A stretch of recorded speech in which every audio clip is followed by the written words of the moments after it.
हाँ तो बच्चों चलिए अब हम लोग आ जाते हैं अपने तीसरे रूल पर। ठीक है, जो है रियल अकाउंट का rule, golden oblique traditional rule. कई बार समझा चुका हूं, चाहे गोल्डन बोलिए चाहे ट्रेडिशनल बोलिए, इसमें दो रूल मैं आपको समझा चुका हूं।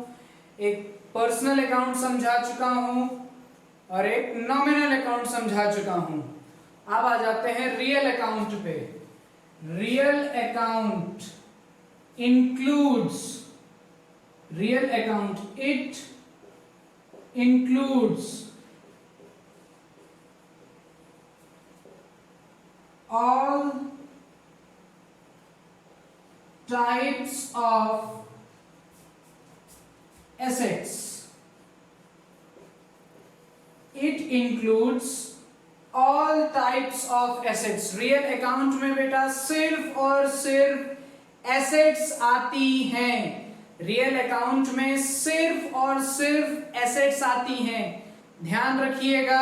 रियल अकाउंट में सिर्फ और सिर्फ एसेट्स आती हैं। क्वेश्चन बच्चों के अराइज होते हैं, सर लायबिलिटीज किस में आती हैं?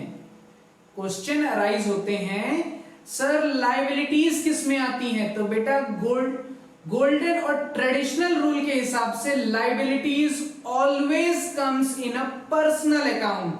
लायबिलिटीज हमेशा पर्सनल अकाउंट में आती हैं। मैंने आपको कैपिटल का एग्जाम्पल दिया था। Ramesh started a business with cash ₹50,000, तो एंट्री बनेगी cash account debit to capital account. Business के लिए 50,000 रुपए जो रमेश ने दिए हैं वो बिजनेस के लिए लाइबिलिटी है। बिजनेस के लिए क्या है बेटा? लाइबिलिटी है। और लाइबिलिटी हमेशा हमेशा हमेशा पर्सनल अकाउंट में आती है, वो कभी भी रियल अकाउंट में नहीं आती है। क्लियर है मेरी बात? वो कभी भी रियल अकाउंट में नहीं आती है लाइबिलिटी। लाइबिलिटी हमेशा पर्सनल अकाउंट में आती है। और एक चीज मैं आपको बता दूं, पर्सनल अकाउंट में अगर पर्सनल अकाउंट किसी को रिप्रेजेंट कर रहा है, जैसे यहां पे कैपिटल रिप्रेजेंट कर रहा है रमेश को, मैंने आपको बताया था, समझाया था, ये पहले लेक्चर में है। जो 1 आवर 32 मिनट्स का लेक्चर है उसको जरूर देखिएगा, आप बोर मत होइएगा, उसको आप जरूर देखिएगा। उसमें आपको समझ में आ जाएगा कि मैंने कैसे कैपिटल को समझाया था as a representative personal account. तो जितनी भी लायबिलिटीज होती हैं बेटा वो पर्सनल अकाउंट में आती हैं, वो रियल अकाउंट में नहीं आती हैं। रियल अकाउंट में क्या आता है? रियल अकाउंट में सिर्फ और सिर्फ एसेट्स आती हैं, सिर्फ और सिर्फ एसेट्स आती हैं। अब बेटा एसेट्स को दो कैटेगरी में डिवाइड किया गया है। एसेट्स को दो कैटेगरी में डिवाइड किया गया है, लिख देते हैं इसको। बेटा लिख लीजिए तो मिटा देते हैं, ज्यादा बड़ा बोर्ड है नहीं हमारे पास, जितना बड़ा बोर्ड है उसी हिसाब से काम चला रहे हैं। अभी इसका हम आपको रूल भी बता देंगे, परेशान मत होइएगा, ठीक है? इसका भी हम आपको रूल भी बता देंगे, इसका भी हम आपको रूल भी बता देंगे। जिसको सुनाई नहीं दे रहा उसके लिए तेज बोल दिया, इसका भी हम आपको रूल भी बता देंगे। तो देखिए बेटा, एसेट्स को दो कैटेगरी में डिवाइड किया गया है, ठीक? पहला है करंट एसेट्स,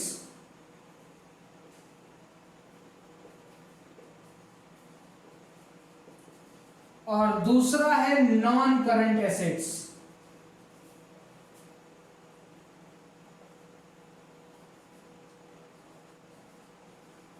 ठीक, पहला है करंट एसेट्स, दूसरा है non current assets. Non current asset का एक और नाम है, that is known as fixed asset.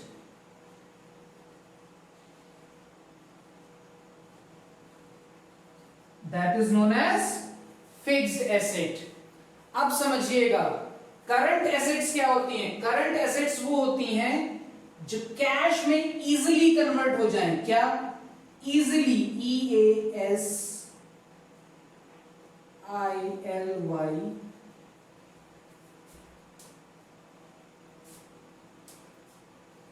Converted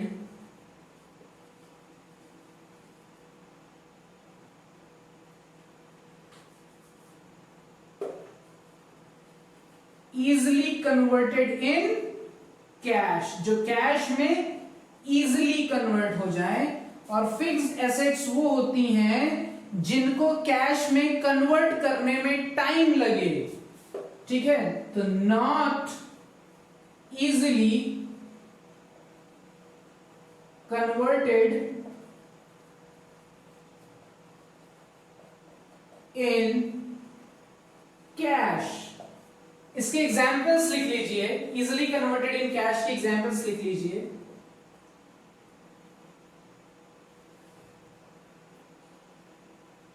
debtors,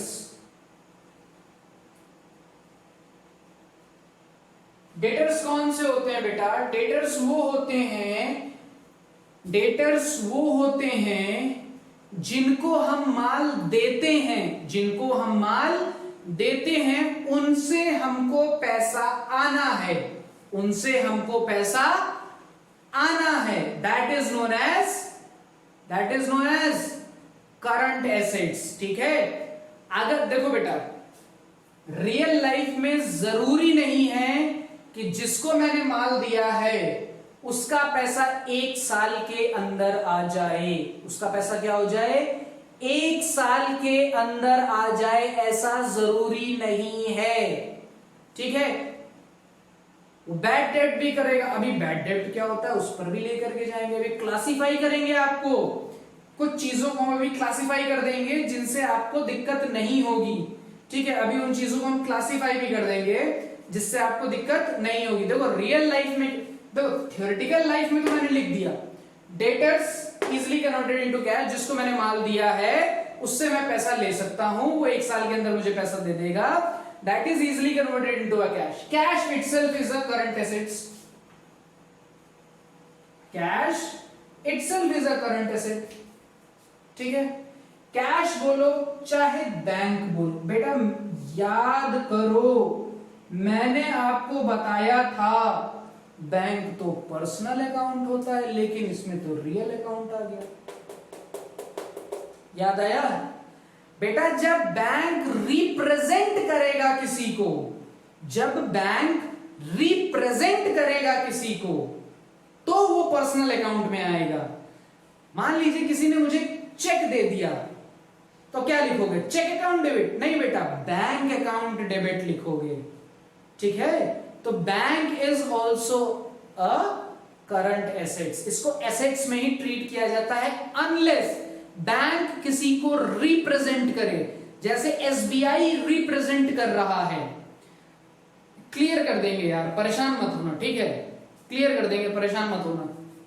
चलो बैंक को हटा दो, हटाओ, अभी क्लियर कर देंगे, जब जनरल एंट्री पढ़ाएंगे ना तब तक क्लियर कर देंगे। डेटर्स कैश, और कोई एग्जांपल, चलो देख लेंगे और कोई example. Fixed asset not easily converted into a cash, इसको कैश में कन्वर्ट करना आसान नहीं है।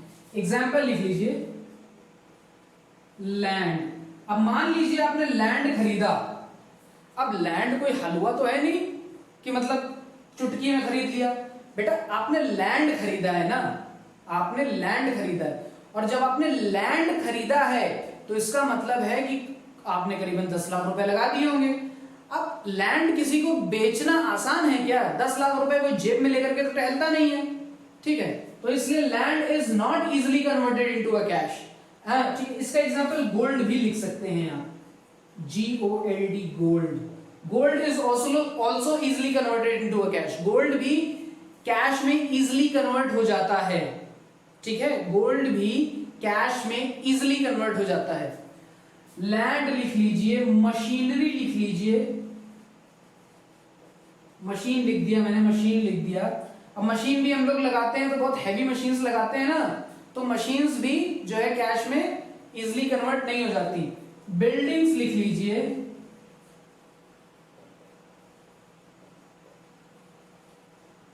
और ETC एटसेट्रा, ठीक है। लैंड, मशीन, बिल्डिंग ये सब फिक्स्ड एसेट्स में आती हैं, इनको नॉन करंट एसेट्स कहते हैं। इनको क्या कहते हैं बेटा? नॉन करंट एसेट्स कहते हैं। ये इजिली कैश में कन्वर्ट नहीं हो सकती। हर वो चीज जो कैश में इजिली कन्वर्ट हो जाए that is known as current assets, और हर वो चीज जिसको कन्वर्ट होने में टाइम लगता है more than 1 year लगता है, that is known as fixed asset, or you can say that non-current assets. Clear हुई मेरी बात? ठीक है। अब बेटा करंट एसेट्स और नॉन करंट एसेट्स को भी क्लासिफाई किया गया है दो पार्ट में। नॉन करंट एसेट्स और करंट एसेट्स को भी क्लासिफाई किया गया है दो पार्ट में। समझिएगा, करंट एसेट्स और नॉन करंट एसेट्स को भी क्लासिफाई किया गया है दो पार्ट में, और वो दो पार्ट का क्या नाम है? Tangible assets and intangible assets. Clear? अब टेंजिबल एसेट्स क्या होता है, इनटेंजिबल एसेट्स क्या होता है, वो देखिए। Assets,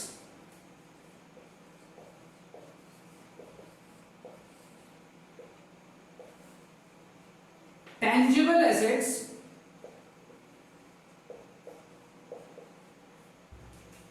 intangible assets.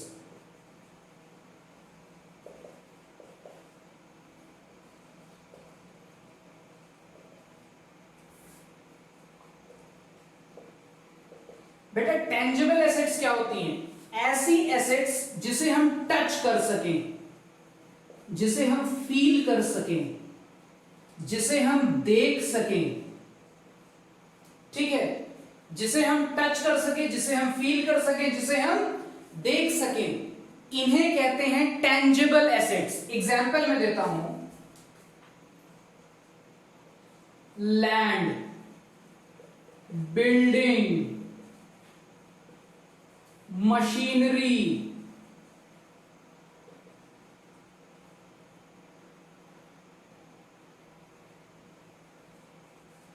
अभी मैंने आपको थोड़ी देर पहले क्या बताया था, ऐसी एसेट्स जिसे हम, एसेट्स को मैंने दो पार्ट में डिवाइड किया था, current assets and non current assets. तो करंट एसेट्स और नॉन करंट एसेट्स दोनों में ही, इन दोनों में ही टेंजिबल और इनटेंजिबल होता है, दोनों में ही टेंजिबल और इनटेंजिबल होता है।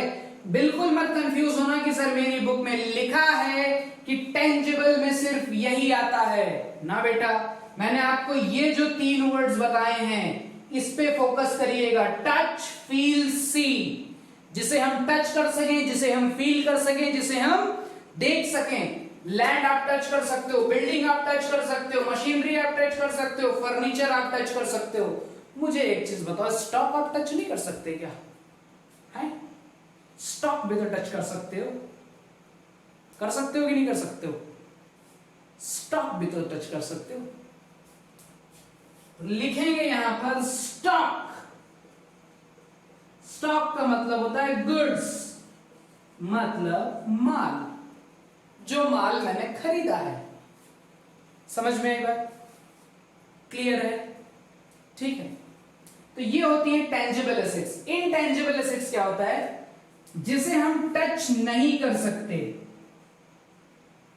नॉन टचेबल, जिसे हम देख नहीं कर सकते, जिसे हम देख नहीं सकते, कैनॉट सी, जिसे हम फील नहीं कर सकते, कैनॉट फील, बट स्टिल वो एसेट होती हैं।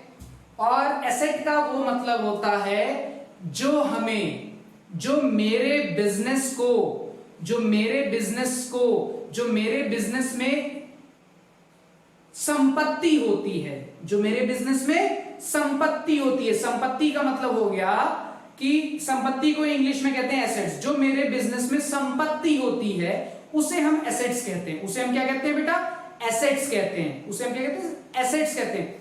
मुझे एक चीज बताओ, आप लैंड खरीदोगे तो लैंड क्या आपके लिए संपत्ति नहीं है? आप इस लैंड पे इन्वेस्टमेंट करके बिल्डिंग बनाए, इस बिल्डिंग बनाने के बाद इसके अंदर मशीनरी, फर्नीचर ला करके रखे और फिर प्रोडक्शन स्टार्ट कर दिया।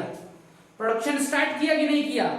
तो देखो बेटा, इस लैंड, इस बिल्डिंग, इस मशीनरी से मुझे प्रोडक्शन मिला, मुझे मेरा गुड्स तैयार हो रहा है, मेरा माल तैयार हो रहा है, या मैं कोई माल खरीद रहा हूं। तो देखो बेटा, ये मेरी कंपनी की एसेट्स कहलाएगी, ये मेरी कंपनी की संपत्ति कहलाएगी। तो संपत्ति वो होती है जिसे हम बनाते हैं, संपत्ति वो होती है जिसे हम बनाते हैं, और लायबिलिटी वो होती है जिसे मुझे पे करना पड़ता है, जिसे मुझे देना पड़ता है, जिसे मुझे क्या करना पड़ता है, देना पड़ता है। तो संपत्ति बनाते हैं और लायबिलिटी देते हैं। समझ में आई बात? एसेट्स बनाते हैं, लायबिलिटी देते हैं। क्लियर हुई बात? तो अब इनटेंजिबल एसेट्स में हम लिख देते, देखो संपत्ति बनाते हैं ना बेटा, बनाते हैं ना। अब मैं इनटेंजिबल एसेट का एक एग्जांपल देता हूं आपको, गुडविल। जब मैं पार्टनरशिप पढ़ाऊंगा तब मैं आपको गुडविल बहुत अच्छे से एक्सप्लेन करूंगा। जब मैं पार्टनरशिप पढ़ाऊंगा तब मैं आपको गुडविल बहुत अच्छे से एक्सप्लेन करूंगा। गुडविल कुछ नहीं होती है, गुडविल सिर्फ और सिर्फ पास्ट एफर्ट्स में किए गए, पास्ट में किए गए एफर्ट से जब मुझे फ्यूचर में प्रॉफिट होता है तो उसे गुडविल कहते हैं। क्या गुडविल किसे कहते हैं? With the help of past effort, with the help of past efforts,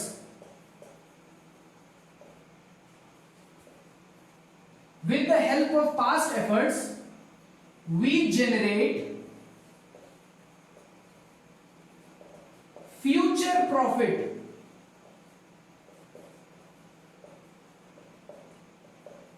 is called goodwill। ये होती है गुडविल। ठीक, आपने बहुत सुना होगा। अब मैं आपको एग्जाम्पल देता हूं गुडविल का, समझिएगा, बहुत ध्यान से समझिएगा एग्जाम्पल गुडविल का।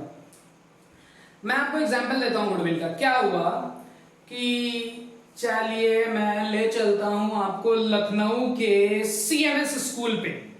कहां पे ले चलता हूं? सीएमएस स्कूल पे। तो बहुत ध्यान से समझिएगा, पहले इसके एग्जाम्पल्स लिख लेते हैं, फिर इसको हम रब कर देते हैं, फिर हम आपको एग्जाम्पल समझाते हैं। गुडविल, पेटेंट्स, कॉपीराइट,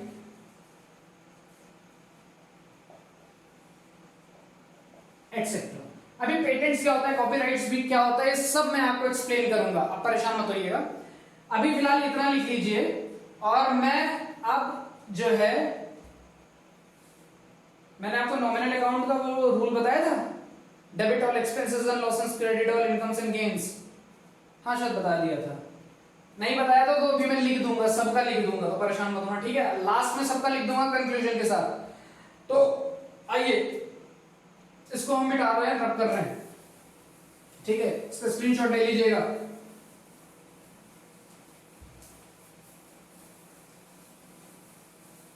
मैंने क्या बताया?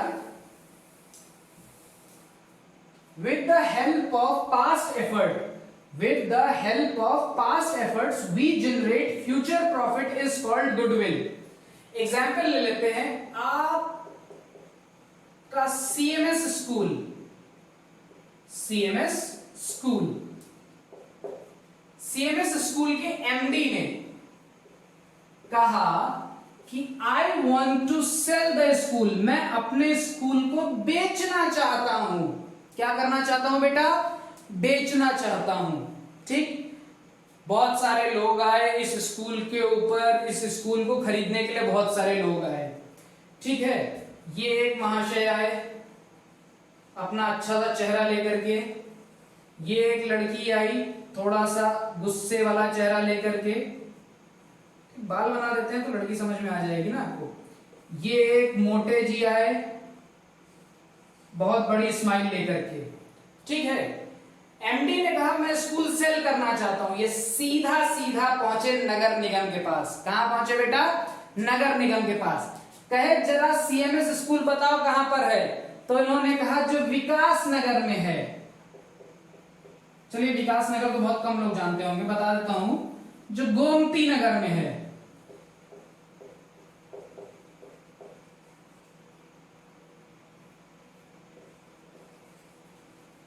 क्या हुआ? ये तीनों लोग पहुंच गए इन महाशय के पास।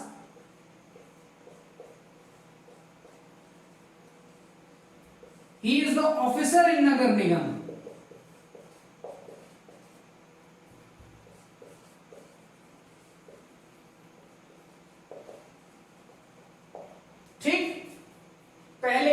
बच्चे, इन्होंने कहा भैया सीएमएस गोमती नगर हम खरीदना चाहते हैं, बताइए सीएमएस गोमती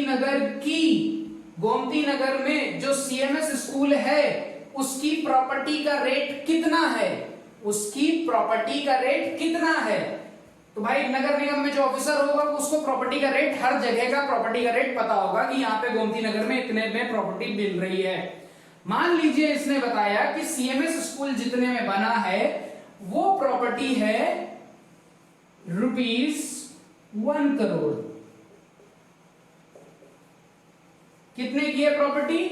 1 करोड़ की है। ये भाई साहब उठ करके मैनेजिंग डायरेक्टर के पास गए। इन्होंने मैनेजिंग डायरेक्टर से कहा भैया मैं नगर निगम के पास गया था, वहां पे पूछा सीएमएस स्कूल की प्रॉपर्टी कितने में है, सीएमएस स्कूल की प्रॉपर्टी कितने में है। तो नगर निगम के ऑफिसर ने कहा कि भैया वो जो स्कूल बना है विद बिल्डिंग अगर आप खरीदोगे तो आपको 1 करोड़ का पड़ेगा। ये मैनेजिंग डायरेक्टर के पास है। मैनेजिंग डायरेक्टर ने इनसे कहा सुनो, तुम चाहे नगर निगम के पास चले जाओ और चाहे प्रधानमंत्री मोदी के पास चले जाओ, ठीक, मैं इसको 10 करोड़ से 1 रुपए कम में नहीं बेचूंगा। अरे बाप रे बाप,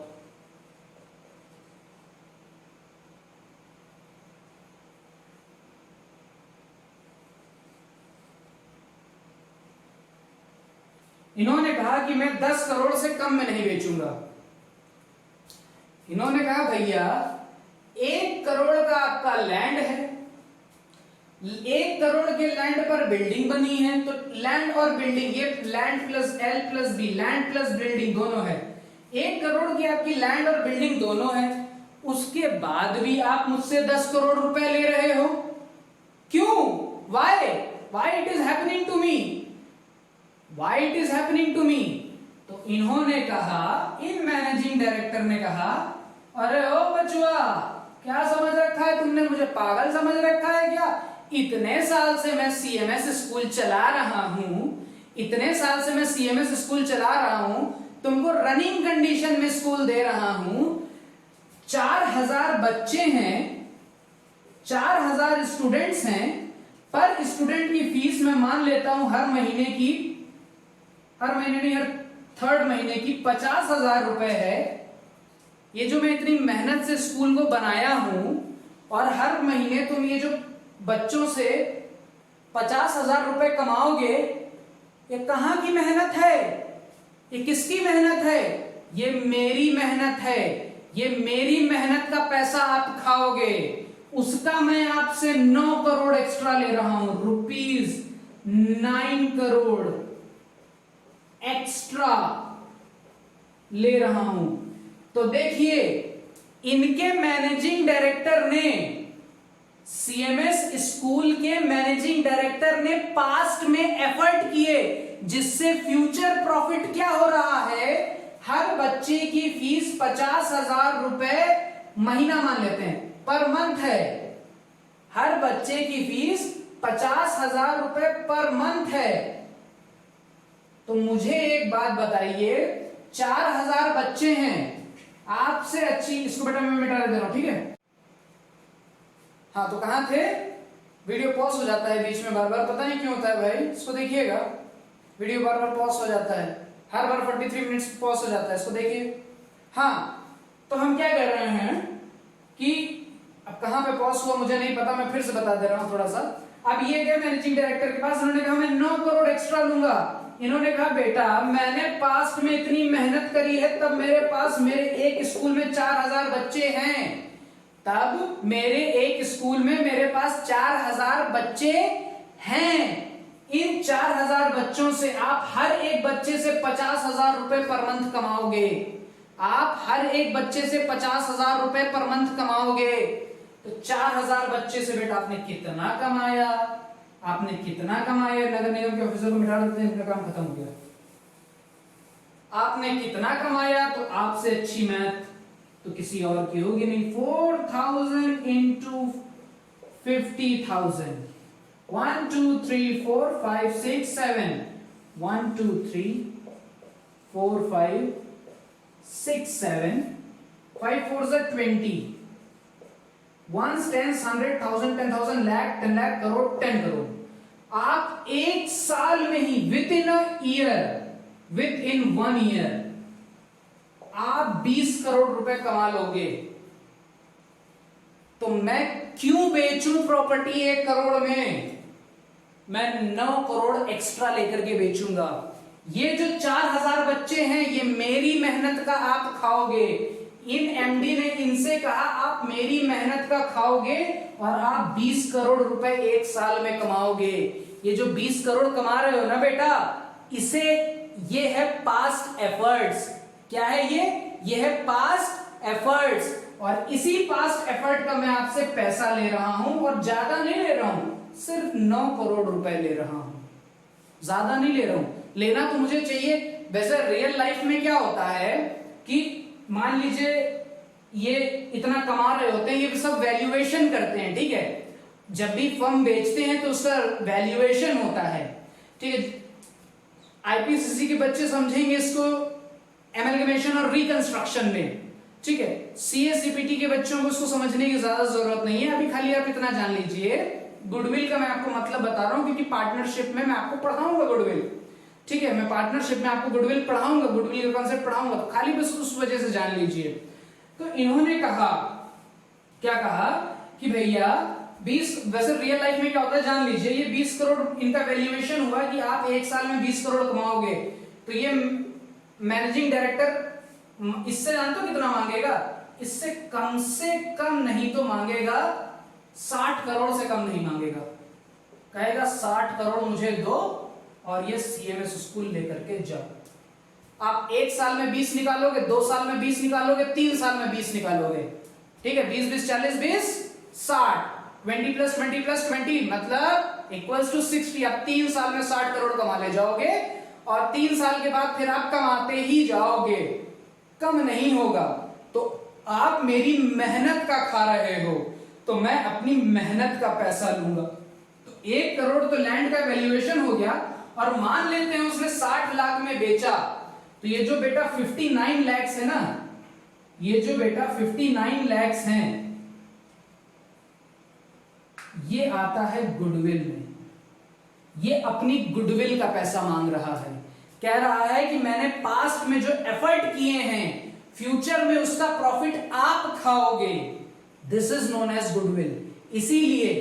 इसीलिए बड़ी बड़ी दुकानें भी अगर आप खरीदने जाओगे ना, अगर आप एफबीबी खरीदने जाओगे ना, तो एफबीबी वाला कहेगा कि लैंड और क्लॉथ का पैसा तो मैं लूंगा ही लूंगा। मान लीजिए लैंड 10 लाख का है और इसमें मैंने 20 लाख का क्लॉथ भरा हुआ है और इसमें मैंने पूरा कंस्ट्रक्शन कराया है 20 लाख का, तो 20 20 40 10 50 लाख, ये तो वो आपसे लेगा ही लेगा। प्लस एफबीबी वाला कहेगा कि मैंने ब्रांड बना करके दिया है एफबीबी को।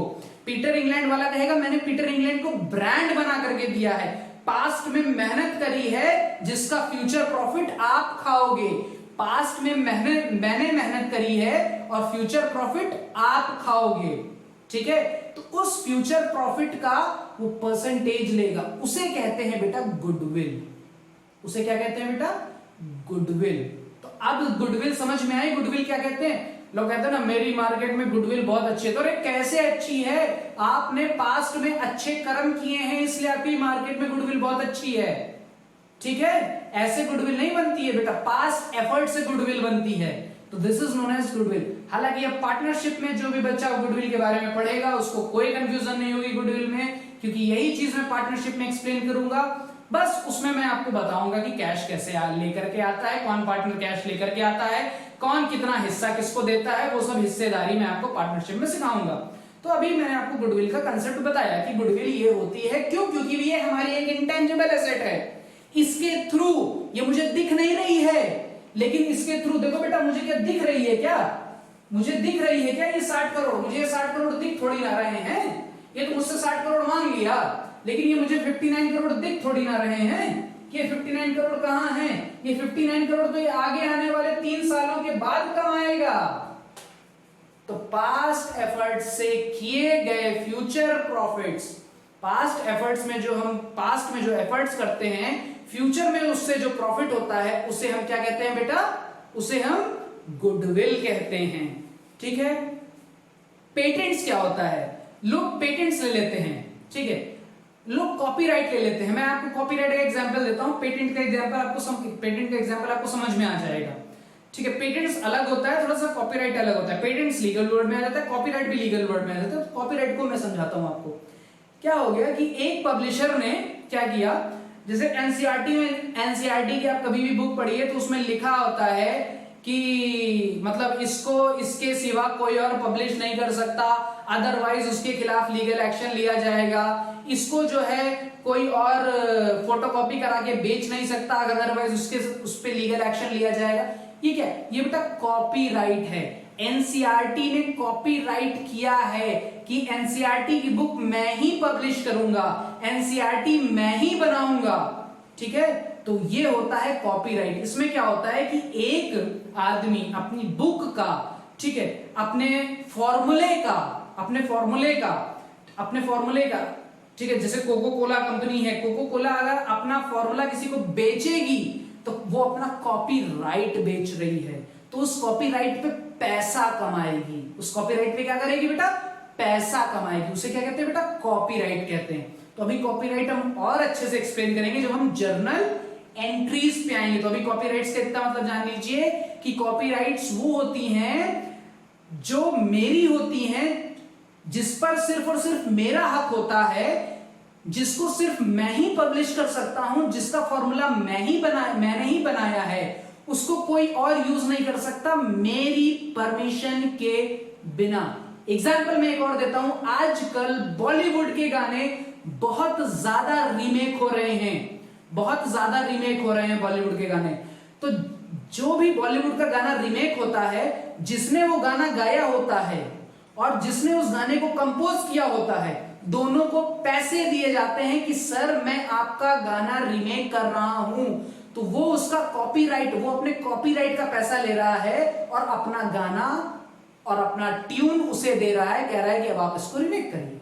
This is known as copyright. जो चीज मेरी है उस पे मेरा हक है, उसको कहते हैं कॉपीराइट, ठीक है। पेटेंट भी सिमिलरली इसी तरीके से है, थोड़ा सा डिफरेंट है, बस इसी तरीके से है। पेटेंट भी समझा दूंगा। अभी कॉपीराइट और गुडविल समझ लिया, बहुत समझ लिया, कोई दिक्कत की बात नहीं है। अब मैं इसका फॉर्मूला, अब मैं इसका रूल लिख करके और आज का सेशन यहीं पे एंड करूंगा। ऑलराइट, अब मैं इसका रूल लिख करके आज का सेशन यहीं पे एंड करूंगा। तो चलिए, क्या है रूल, तो जान लेते हैं रूल। फिर हम आपको थोड़ा सा जर्नल एंट्रीज पर भी लेकर के चलेंगे, लेकिन मॉडर्न रूल पहले पढ़ाएंगे, उसके बाद जर्नल एंट्रीज पर लेकर के चलेंगे। क्योंकि मॉडर्न रूल पढ़ाने के बाद ना चीजें और ज्यादा आसान हो जाएंगी। मॉडर्न रूल पढ़ाने के बाद चीजें और ज्यादा आसान हो जाएंगी, तो बिल्कुल भी परेशान होने की जरूरत नहीं है। तो इधर देख लेते हैं, गोल्डन रूल लिख देते हैं फिर से, गोल्डन ऑब्लिक ट्रेडिशनल रूल।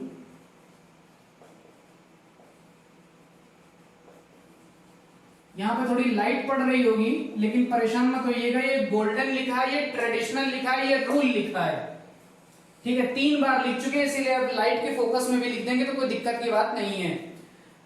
तो देखिए, रियल का क्या होता है, रियल अकाउंट का गोल्डन रूल क्या होता है? डेबिट व्हाट कम्स इन, क्या? जो आ रहा है उसको डेबिट कर दो, जो आ रहा है उसको डेबिट कर दो। और दूसरा क्या होता है? क्रेडिट व्हाट गोज आउट, क्या? Credit what goes out, debit what comes in, credit what goes out. जो भी चीज आ रही है उसको डेबिट कर दो, जो जा रही है उसको क्रेडिट कर दो। तो debit what comes in, credit what goes out. जो चीज आ रही है उसको डेबिट कर दो, जो चीज जा रही है उसको क्रेडिट कर दो। उसको लिख लो, इसका स्क्रीनशॉट ले लो। सारे रूल्स को मैं एक बार फिर से लिख देता हूं और गोल्डन रूल यहीं पर खत्म करता हूं, गोल्डन रूल यहीं पर खत्म करता हूं। तो देखिएगा, सब लिख दे रहा हूं, सब लिख दे रहा हूं। रियल अकाउंट, क्या बेटा डेबिट को डीआर भी लिख सकते हैं, डीआर के आगे डॉट लगा दो। Debit what comes in, credit what goes out, personal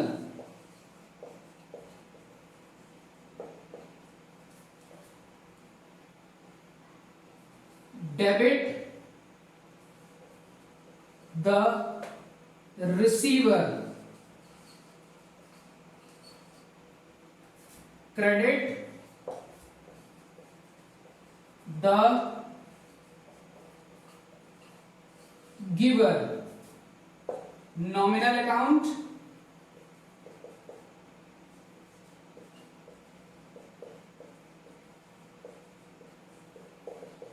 nominal account क्या कहता है, debit all expenses and losses, credit और इनकम एंड गेन। ऑलराइट, तो देखिए real account debit what comes in, credit what goes out, personal account debit the receiver, credit the giver, nominal account debit all expenses and losses, credit all income and gains. इसके बाद मैं आपको पढ़ाऊंगा modern rule, जो कि next lecture में होगा। ठीक है, ये 2 लेक्चर में टूट करके अपलोड होगा, एक नॉमिनल में टूट करके अपलोड होगा और दूसरा एक नॉमिनल में टूट करके अपलोड होगा और दूसरा रियल में टूट करके अपलोड होगा। क्लियर है, तो परेशान होने की जरूरत नहीं है, ये 2 लेक्चर्स में टूट करके अपलोड होगा। इसके बाद का जो लेक्चर होगा वो मॉडर्न जो अकाउंटिंग है उस पर अपलोड होगा। मॉडर्न अकाउंटिंग 5 तरीके की होती है, वो मैं आपको एक्सप्लेन करूंगा।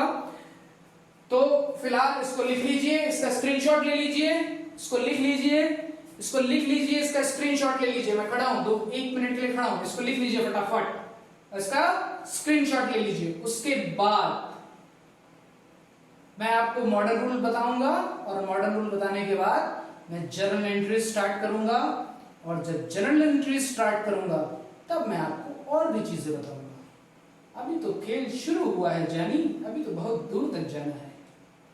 ठीक है, तो ये जितना भी मैंने आपको पढ़ाया है ये हर एक बच्चे के लिए इंपॉर्टेंट है। अगर उसको बेस नहीं क्लियर है तो उसको दिक्कत हो करके ही रहेगी।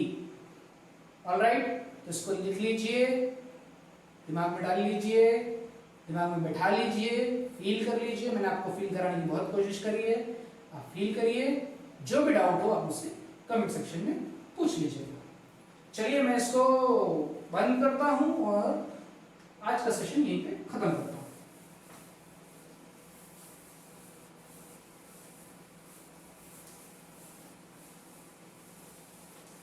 हाँ देखो बेटा, क्या होगा, एक चीज बता करके सेशन खत्म करता हूं। क्या होगा, हम कोई भी जर्नल एंट्री करेंगे, कोई भी जर्नल एंट्री करेंगे,